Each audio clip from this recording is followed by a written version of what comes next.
3:20, Tuesday morning. Fell asleep on the sofa after another stressful night.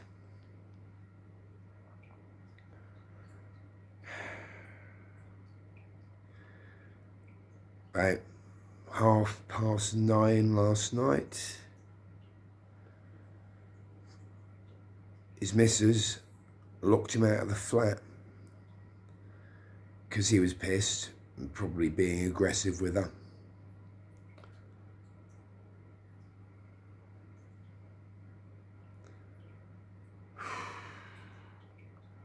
So he was slamming on his own flat door. Oi, Louie in. Louie in. Of course, because she's a victim and I've got no sympathy for her anymore, she eventually let him back in. In the meantime, while he was ranting and banging on his own flat door, Michelle recorded him for future posterity. I wanted to go out there and hurt him. Wanted to, but I didn't. Because Michelle stopped me. She's a good girl.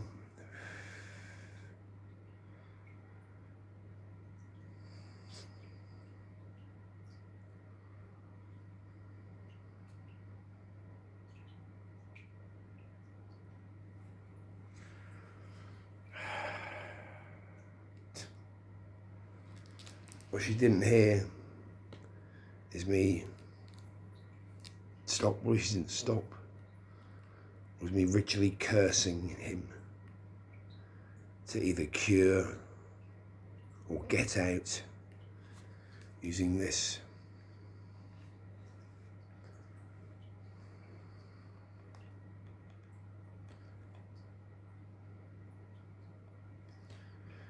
It's a sub-Saharan African knobkerrie or swagger stick, passed down from my father's eldest brother to my father, and now it's mine.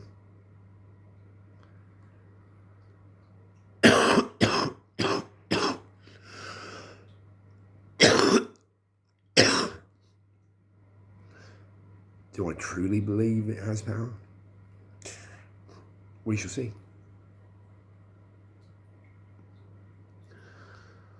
All I know is the local specialists at a pagan magic emporium wouldn't touch it because items from sub-Saharan Africa, especially from the late 1960s, early 1970s, are known to have bad blood. It has been ritually cleansed and appeased. I have one foot in the realm of science and one foot in the realm of magic. It's the way I've always been. And oh dear, you can tell I've been sleeping on the sofa, can't you?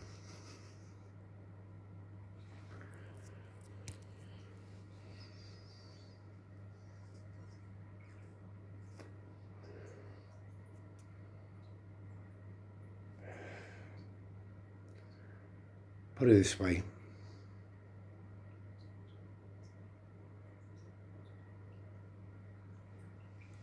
Sitting here patiently waiting for him to hang himself,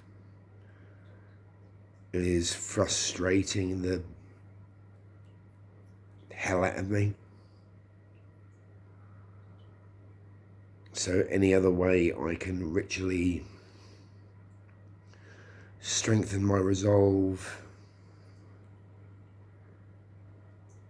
manipulate the situation, because I've been told I'm not allowed to provoke him into an action that means we call the police. I'd dearly love to.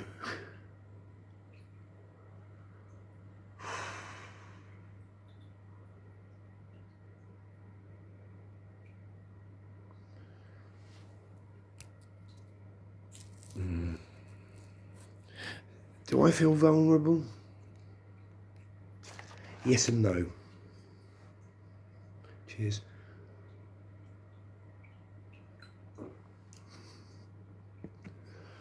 I don't feel vulnerable within myself. I feel vulnerable to legal proceedings against myself because of what I may do to him. Because I loathe him.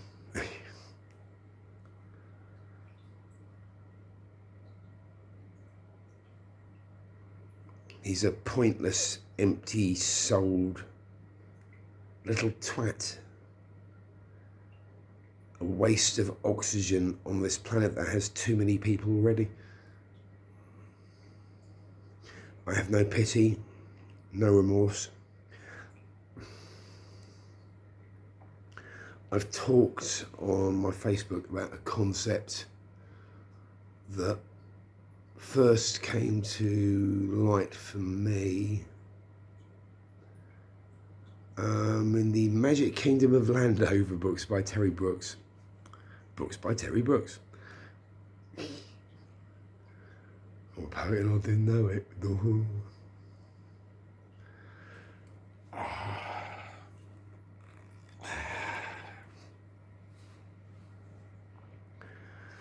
Basically, the Magic Kingdom of Landover exists in another realm of space-time, and for those who don't know, a person ends up transported there and becomes its king, you know, a person from our contemporary time.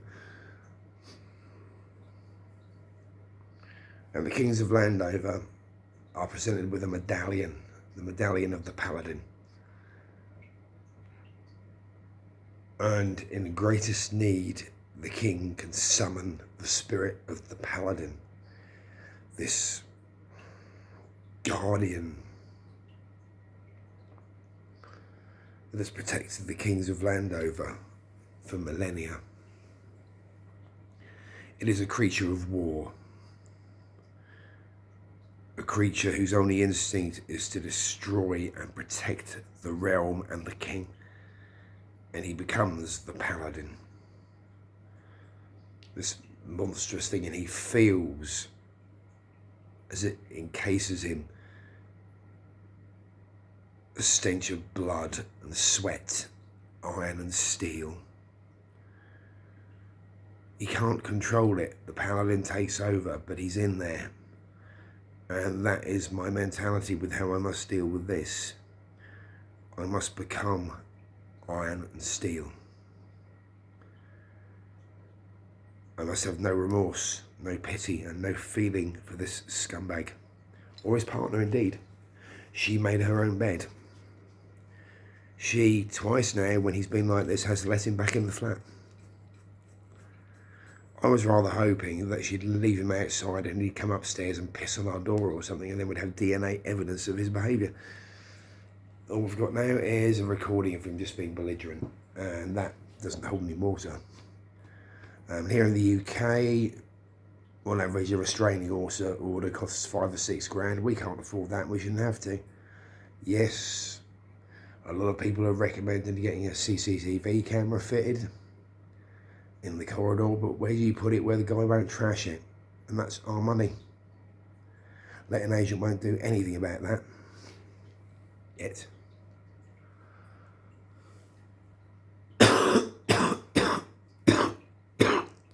Oh, wake up, Howard.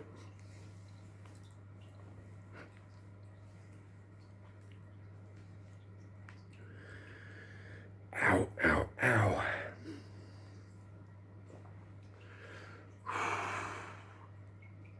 God. Whatever I did hurt. It was tensing these muscles so much and rolling my neck. And I was ready for battle. I'm constantly in guard mode when I'm awake. The only reason yesterday lunchtime I popped back here from my work at where I volunteer is because I don't trust him not to tamper with our mail or do something while I'm out, and I wasn't going to leave the place unoccupied for 8, 9, 10 hours. It's why I cancelled training with Regio Anglorum.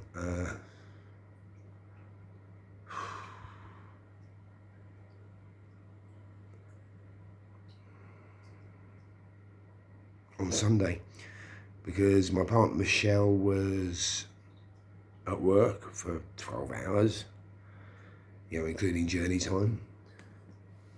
And I would have been away for the same length of time. Neither of them have a job.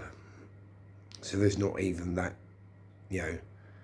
safe period when we know, say, he or him is working. So I'm presuming that the rent is being paid by their families, their enablers.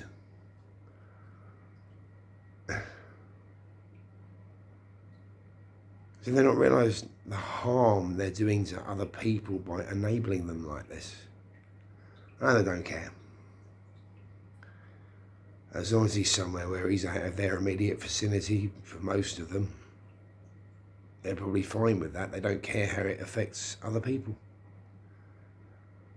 And they'll probably jump to defend him or her. Oh, but they've got this problem. I do not give a flying monkey's fuck. I don't have to. They are strangers to me. They make no contribution to my life other than the negative. And people like that, you do not want to give a chance to more than once. I gave them the chance when they moved in. I gave them a nice picture as a moving in present. And, chatted to them, got to know them, not well enough as it turned out. And then had it all thrown back in my face a week later. And with strangers, that's the only chance you get with me. And there's been no apology for his behaviour. Twats like that don't even realise how offensive their behaviour is.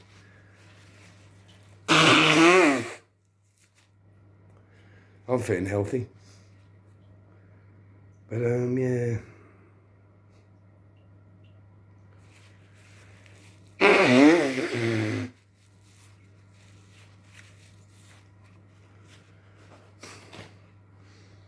I feel vulnerable and desperate. Not vulnerable towards him, but vulnerable to reckless, impulsive decisions in order to reach a satisfactory conclusion to this situation speedily. Because this grinding, wait and see, gather evidence scenario is trying my very limited patience. And I know it's what we have to do. Any other way leaves me more than Michelle, because Michelle goes by the letter of the law. She has to for her job. She would risk her job. Me, I risk possible incarceration. I was there 26 years ago, about the turn of the century. Oh, that makes me feel old saying that. I was living in Colchester in Essex, UK at the time.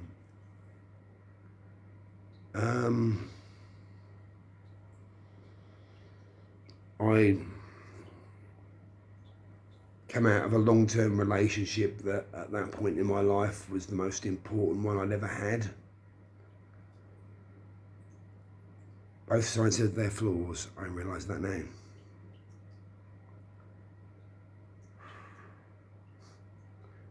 Me especially, I think. Well, I don't know. It's 6 of one, half dozen of the other. And I understand where this guy's coming from, because back then, only once, and not with this lady that I'm talking about, did I get more than just verbally aggressive. I was at times a nasty drunk back then, so I do have an idea where this man is. Difference is I have learnt to control it to 80-95% of the time. I've learned that I have to be very good to people for them to tolerate my flaws. Because I understand them. But I've never been as much of a bullshitting, inconsiderate liar as this twat Steve below me is.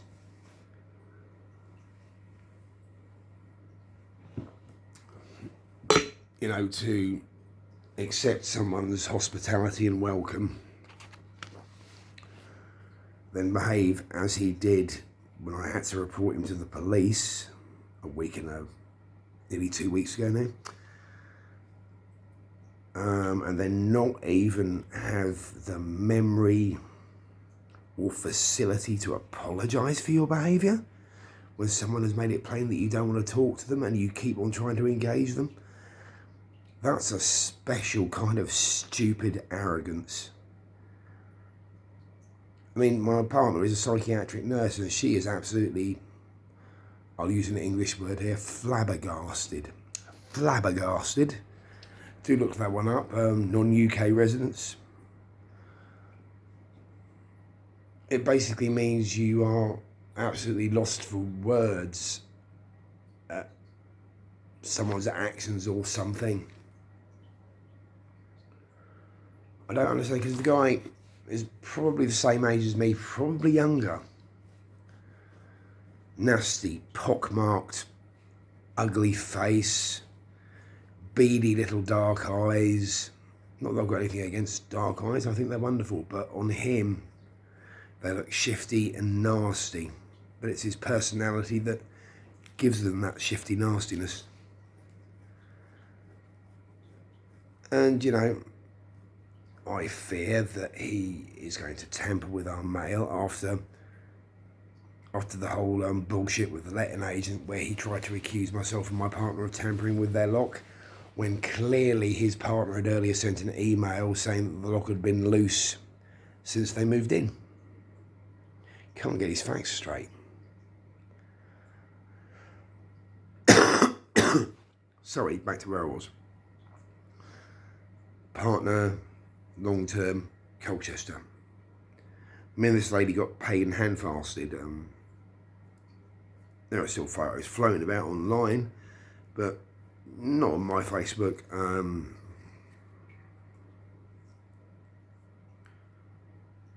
Means nothing to me now, just as it means nothing to her. We have friends in common, but we're not friends on Facebook or anything like that. She still hasn't fully forgiven me, and I don't blame her. That is a itchy scar that I still occasionally pick. I think about every 6 months I send her a friend request and she ignores me, and I don't blame her for that. It is what it is. So it's something that I will never be forgiven for, but I just have to let it go.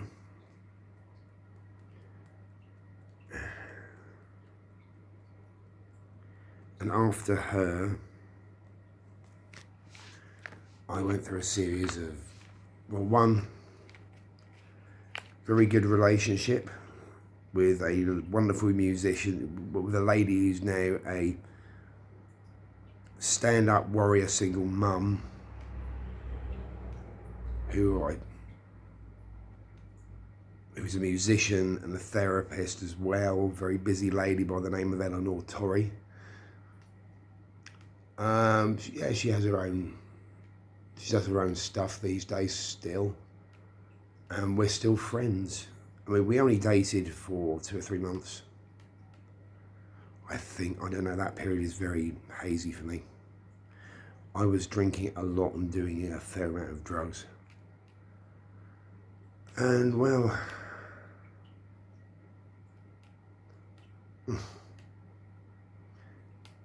shout out to you, Elle. You're a fantastic lady and continue to be so, and I'm very grateful that you're still there for me on occasions when you have the time in your busy schedule, and that you take the time out. That is a true friend. Very talented guitarist and very beautiful lady. I'm grateful for people like that in my life. I've got a lot to be grateful for, which is why I don't like feeling uncomfortable in my own home. Anyway, after her, I think it's because she knew. We parted very amicably, unlike the long-term relationship where I was an absolute arse. Cruel dear I was. I felt guilty for many a moon, many a year, about my behaviour as and when we broke up and during. There was a chance we could have got back together. She went down to her mum's. I can't remember where her mum lived at the time. Left me in the state I was in, alone in a flat where all I had was friends, I suppose, well, associates mostly, because close friends are few and far between for me. I don't trust very easily. Or I trust too easily and get burned.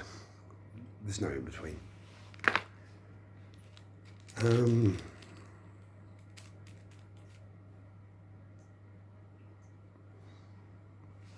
And I was DJing at one of the pubs in Colchester. Shitty Death, I forget which one. Yes, I've been a DJ in my time as well. Not mixer, just goth alternative. When I was doing it, it was CDs and still records as well. That's how old I am. Way. No, we didn't use tape decks. But I do know what a pencil or a pen has to do with a tape. Old git. I am the old boy. And I'm just as vicious. I've never actually seen the movie, but, you know, obviously you get memed a lot, doesn't it?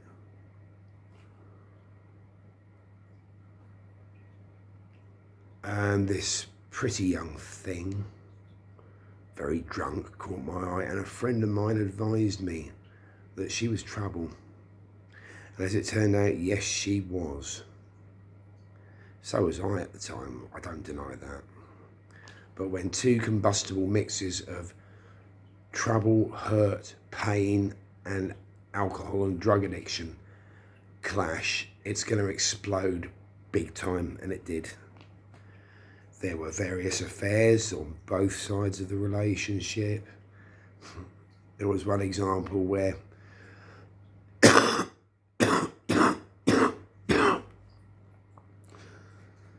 was in the kebab shop, so was she. Bunch of chavs, casuals, just run-of-the-mill normal people for those abroad.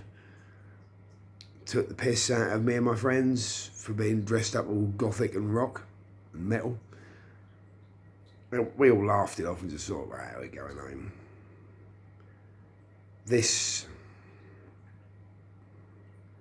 creature I was dating at the time, I will hesitate to use the word lady. She took umbrage to this, half Irish and very proud of it. Which meant she thought she was supposed to fight everyone who dared diss her when she was drunk. Oh dear. All of a sudden, someone was like, where's she gone? I had to chase up the road, and she was confronting these half dozen people. And I had, at that time, I really had no experience of disengagement and pacifying. You know, this was nearly 20 years, over 20 years ago. I didn't know what to do, but my upbringing said I had to defend my lady, which she wasn't a lady, so I should have just left her to it, to be quite honest. Sounds harsh, but that's the truth. She made her own bed. And there was also, yeah, come on. And eventually one of the women in this group, there were 2 women and about 5 men. It's hazy, but we were outnumbered heavily. Made a move towards her, and I pushed her right in the solar plexus back, and then the blokes just started on me and her. And I ended up laying on top of her, trying to protect her while they rained down kicks, punches, and everything else. Then a couple of friends did come to the rescue. Jamie, you know who you are. I'm sorry you're going through some health troubles. He won't watch this. I don't think he watches YouTube, but another good friend. He had a lot of health troubles, but he was there because the injuries hadn't kicked in yet, so we confronted them, and it didn't come to anything. I don't even know where she was at the time. There was that many drugs and too much alcohol involved. This is going to be a long one. We're at the 26-minute mark already. Well, you know, bear with me.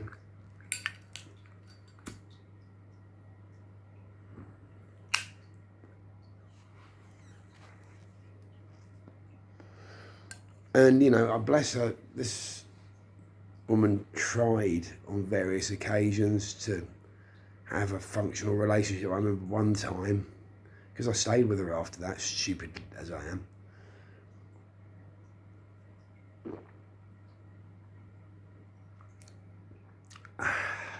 Breakfast of Champions.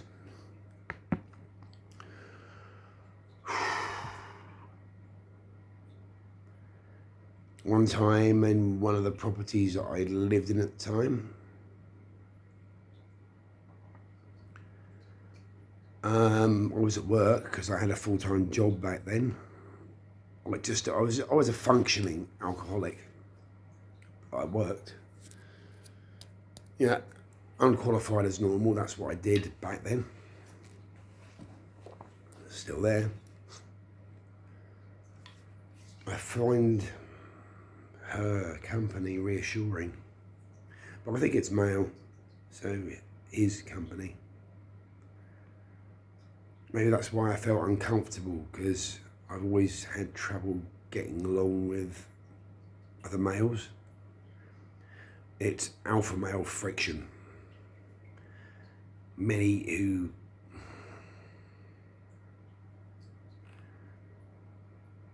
think of themselves as alpha male find my presence uncomfortable. Those who accept that they're further down the tree often look to me for leadership. But I don't believe in the whole aggressive alpha male bullshit, apart from when I'm really, really drunk. Nah.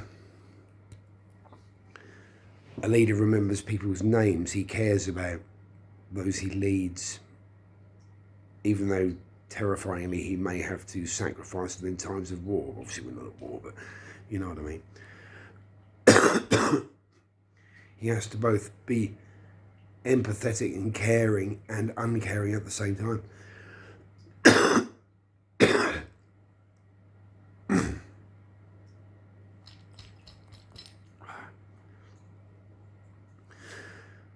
So anyway, to give you an example of how she tried. One time I was at work, she'd phoned me and said that she would cook a meal of mine when I got back home from work. And I was like, oh wow, thank you. I thought, wow, she's really trying, bless her. But within an hour, she'd bumped into two associates and got drinking. I've been there myself in the past. I don't really do it anymore. You know, where you promise something and then things happen and you don't go through with it and you let someone down. That's why I hardly ever make promises these days. I understand my impulsive nature can get the better of me, so making promises is something I do not do. Rarely. Because I have a very strong sense of honour. Sounds stupid, doesn't it? So anyway, I get back, she's not back yet. Well, I don't know where my meal is. She turns up with takeaway pizza. I got drunk. Here's some pizza. I felt really let down. Oh, I'm not sure about the other, but I think that's when I started having an affair with another crazy woman who had a hell of a rep in Colchester. Funny enough, she was one of the sweetest, most giving people I'd ever met, but she was also crazy. In the meantime, this young lady I was seeing was possibly having 2 affairs. Both of them were with the people she'd bumped into and got drunk with that night when she was supposed to be cooking a meal. Makes these enders seem untamed, doesn't it? And yet, neither of us could break up the relationship. Both of us, I think, knew or suspected that the other was sleeping with other people. Well, she knew, because one of these people that she was sleeping with, as it turned out, and I worked with him at the time.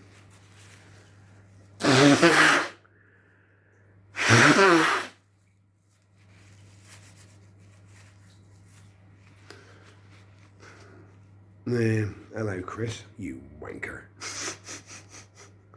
I don't name surnames. Many people from Colchester who may watch this will remember this time period. I was not a pleasant person, but I was in the company of many unpleasant people. Many of the good people were starting to distance themselves, El Torre included, at that time, and I do not blame them. You have to protect yourself from toxic people, which is what's going on here with this prat in the flat below. Oh look, I got to the point. But to continue the tale, see, this is a point why this is relevant to what's going on in my current life.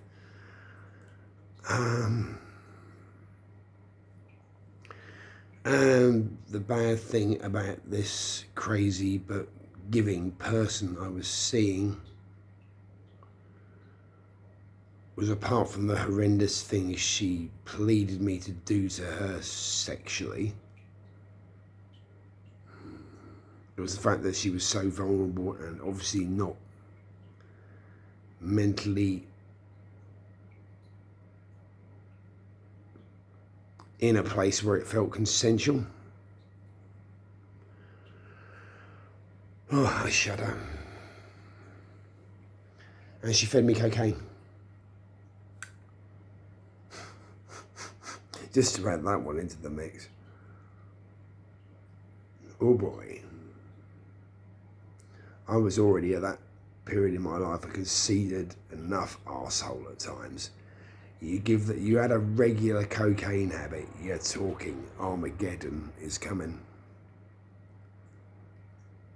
And it did.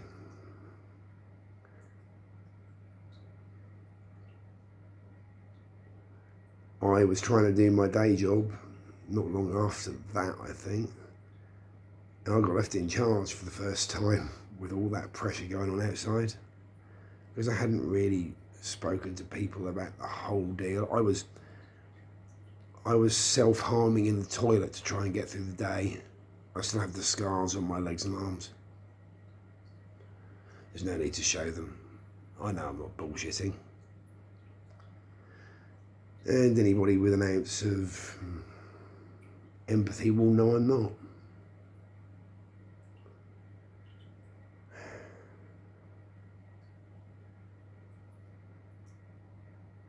Sorry, this is quite a difficult period of my life for me to revisit.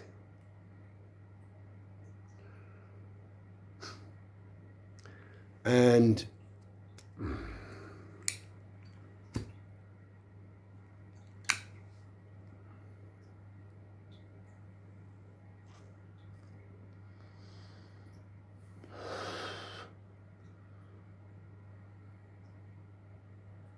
sorry, I'll get there eventually.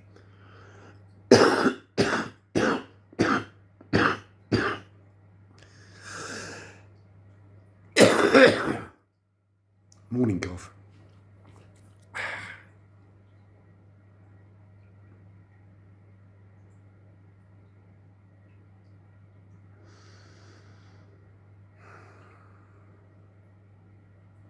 I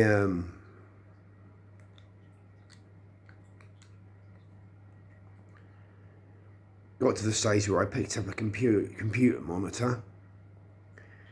It was a computer and monitor repair centre. I was in the warehouse.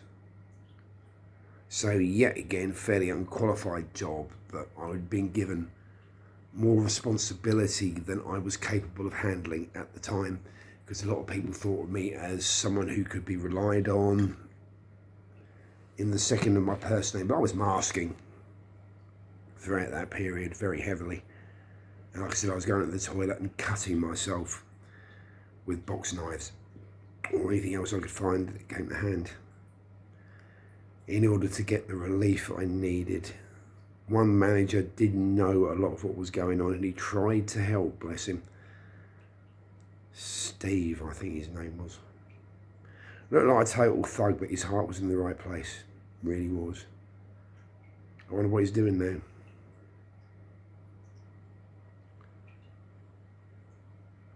And I just threw a monitor out of the way and left.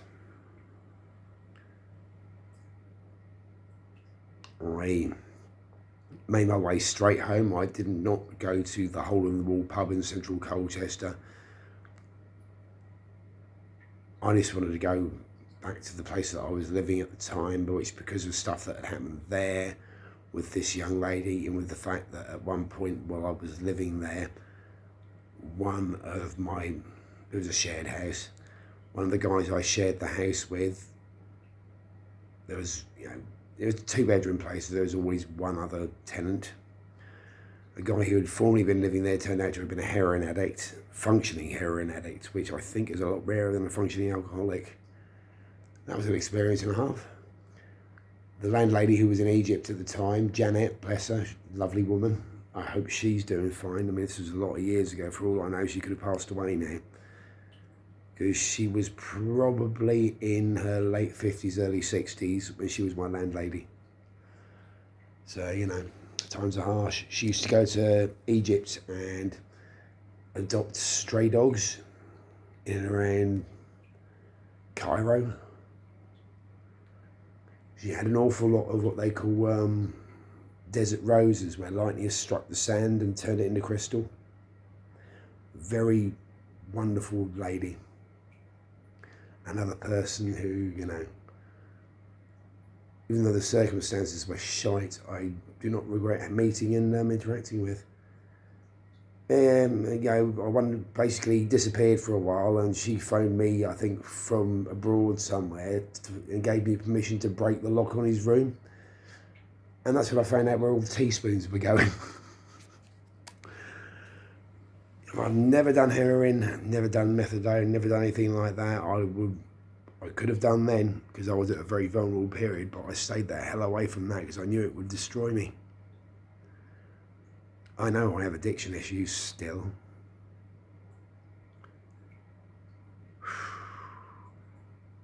Alcohol. All other drugs are off the table these days, I tell you.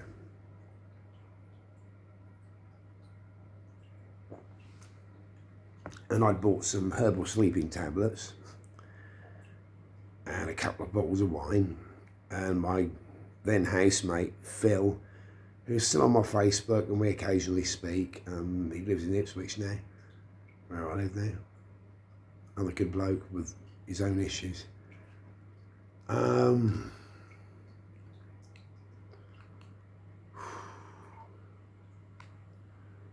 I downed wine, glass of wine after glass of wine. I downed the entire packet of herbal sleeping tablets, near enough, or as many as I could chug. And I lay there and I gradually started passing out, and then I threw up all over myself.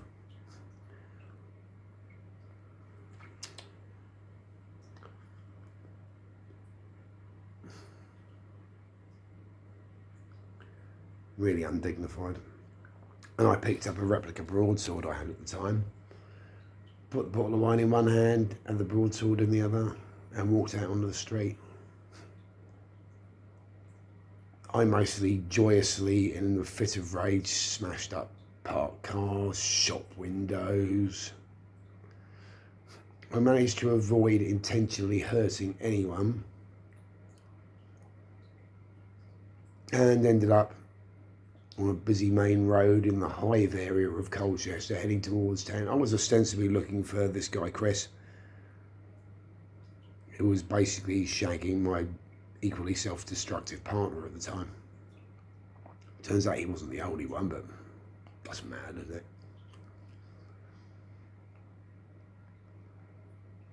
And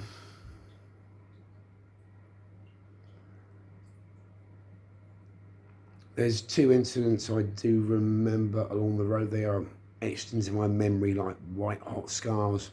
They will never leave me. 3, in fact, that I shall wreck. Many, in fact. I will try and describe. Oh dear me, we're at 41 minutes now. I hope you're still there. Basically, first thing I remember is that a very brave member of the public who had spotted me was keeping pace with me in his car, talking to the police.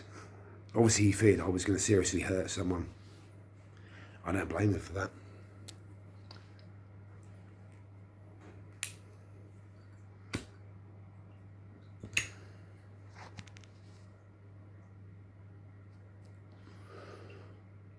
I didn't engage with him. I wanted him to update the cops to keep the innocent safe from my fury.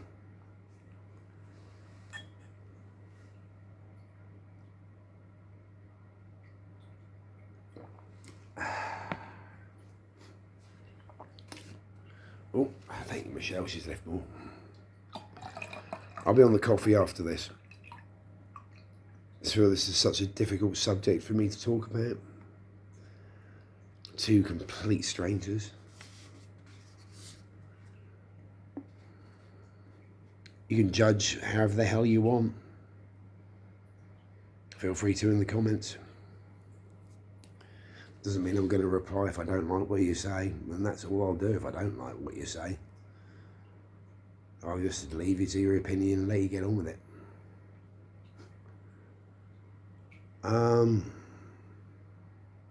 Depends on how you phrase it, really.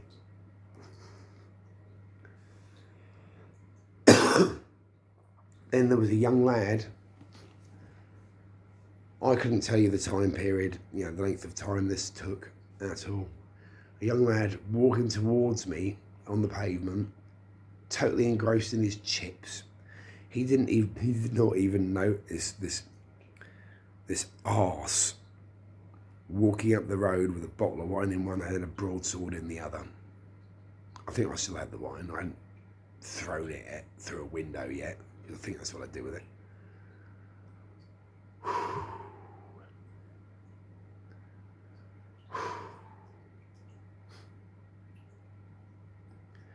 And eventually he knew something was wrong, and he looked up. He must have been 10 yards from me, and I went, "Get over the other side of the road." And he did as ordered, and I left him alone too. Had I found this guy Chris that night, there would have been blood, but I didn't, fortunately for me. Then I came to a busy crossroads, because this would have been early evening, so people were on their way home from work, doing all those things people do between about, 6:30 and 7:30, 8 o'clock.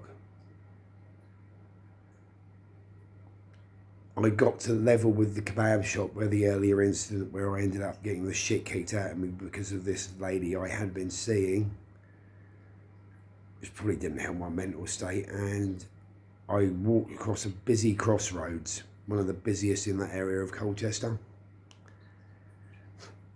And a car nearly hit me, and I put the sword through the windscreen.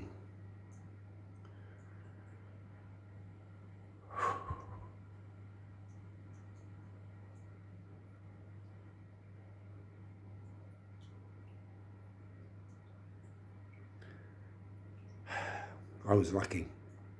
The family inside were traumatised for life, probably, but none of them were seriously hurt.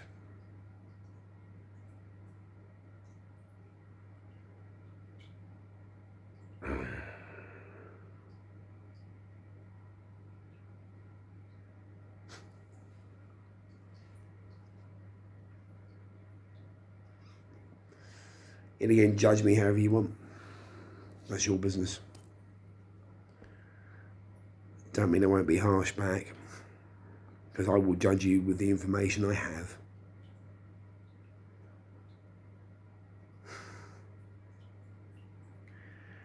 And then the police had a roadblock up, and there were armed military police there as well, and armed, police units.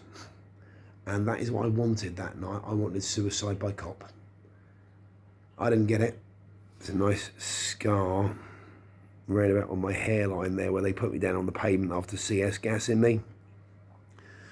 The police constable who tackled me, the bloke, he got given a bravery award. I tell you something, I'd shake his hand now if I ever met him, if he hasn't retired by now. Well, even if he has, I still would like to find out who my arresting officer was, and I would congratulate him and shake his hand, because he was a brave man.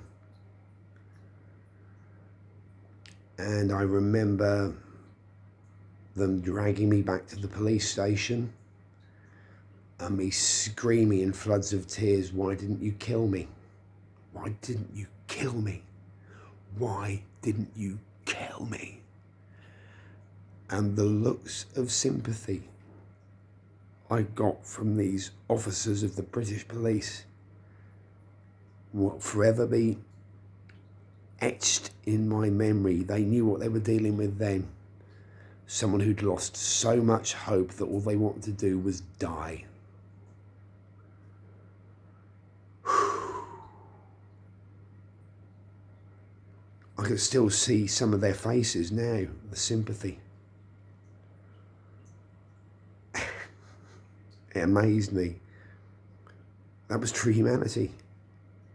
And they saw a broken piece of humanity who never thought anything would ever get fixed again. Nearly 3 decades ago. Yeah, bloody hell, it would have been. Coincidentally, this all happened about the time of during the day solar eclipse. Oh, I can't even think of the dates. It's very hazy. Because a lot of me didn't want to remember for a lot of years. And I remember singing the Sharp theme song in the van on my way to Magistrates Court for the initial charging. And then suddenly being confronted by the press. And suddenly not thinking this was fun anymore. The security guard who drove me to the court complimented me on my wonderful voice. A lot of the cops who were looking after me when I'd come out of the funk I was in found me very engaging and quite entertaining. I think they realised they were dealing with someone with huge anger management issues and mental health problems.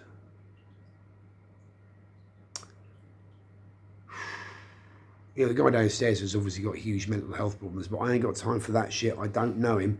He has given me nothing in return for any help I could give. And I tried to begin with. And I've learned these days you can't do that. You can't give to these toxic twats anymore.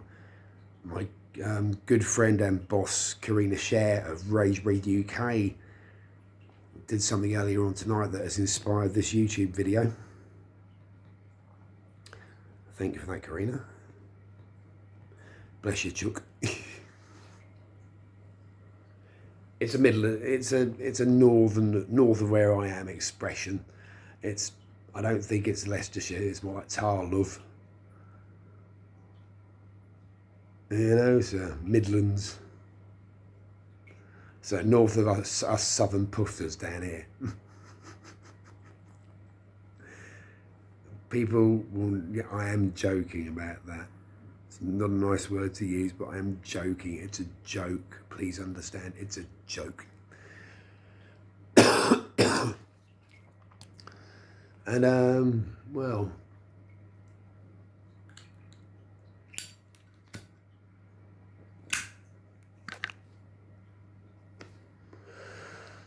this was a Crown Court offence, possession of an offensive weapon,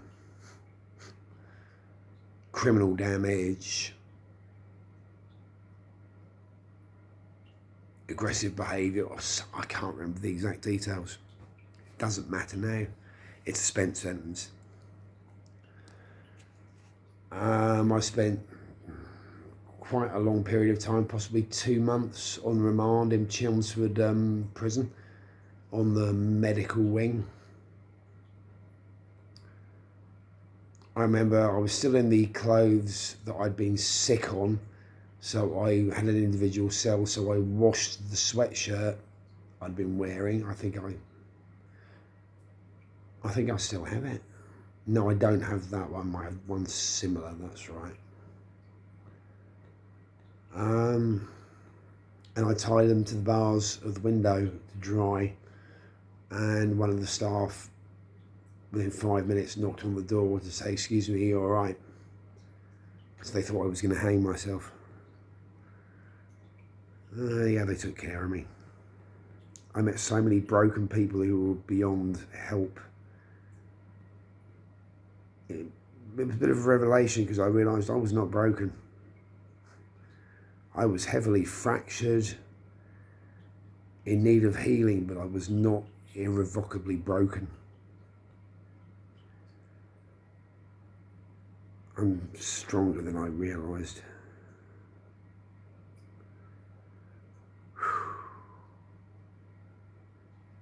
So many memories of that time come flooding back. Philosophical discussions with a young Irish lady who was studying philosophy at Essex University.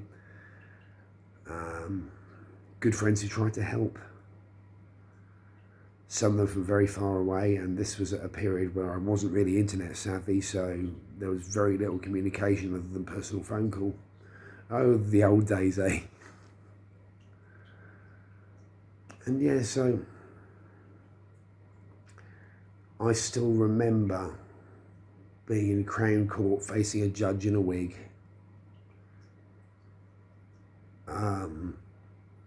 And being told that I acted like a character from a comic book, and I did. That was total edgelord behaviour.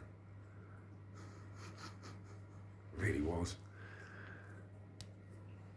See, I don't have to try to be an edgelord, I just fucking am, you know. Natural. It's not a good thing at all. I don't know why I'm even laughing.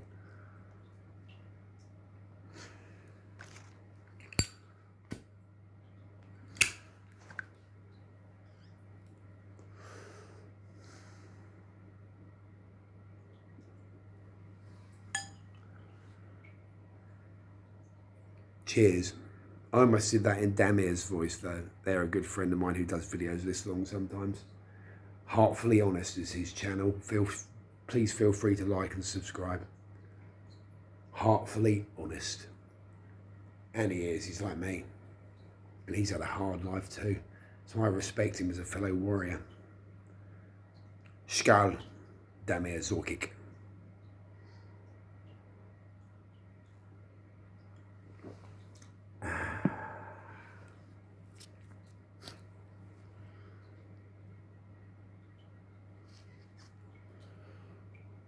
And this judge said I had to come up with a character and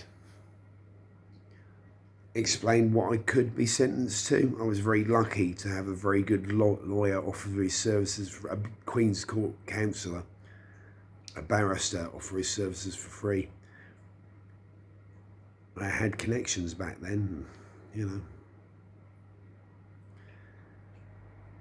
And my mother, on hearing that I could have done actual prison time, the absolute wounded animal noise that came from her throat will haunt me till my dying day.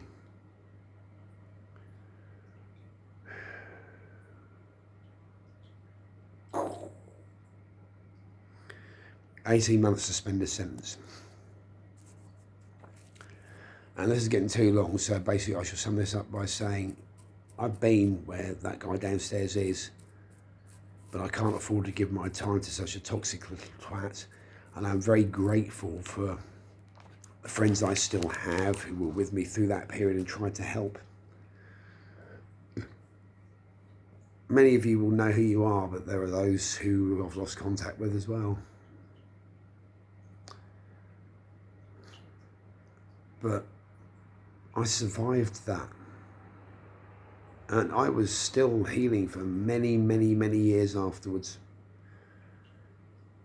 Michelle, my current partner of nearly 19 and 20 years now, helped complete that process, and I helped her complete her healing process. She's a very successful young lady now. And it's taken me this long to try and push for my path to success, and it's not going to be an easy one. It's not going to be a conventional one. Never give up. It's always darkest before it's always darkest before the dawn. I could come out with no end of platitudes, but you know what I'm talking about from personal experience. Never give up. Do not surrender to this bullshit. Do not surrender to despair.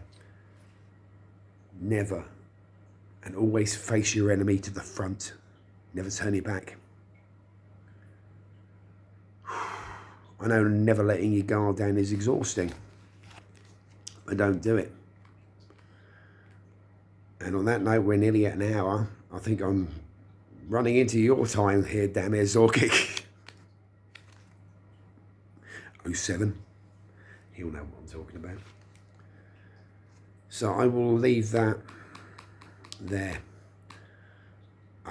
Discuss in the comments if you have any points you wish to raise. Please like and subscribe. And I hope this gives you plenty to talk about and indeed think about, but never give up. Keep up the good fight. Be a warrior. Have honor, integrity, empathy, affection, true spirit, and never, ever let the bastards get you down. Peace.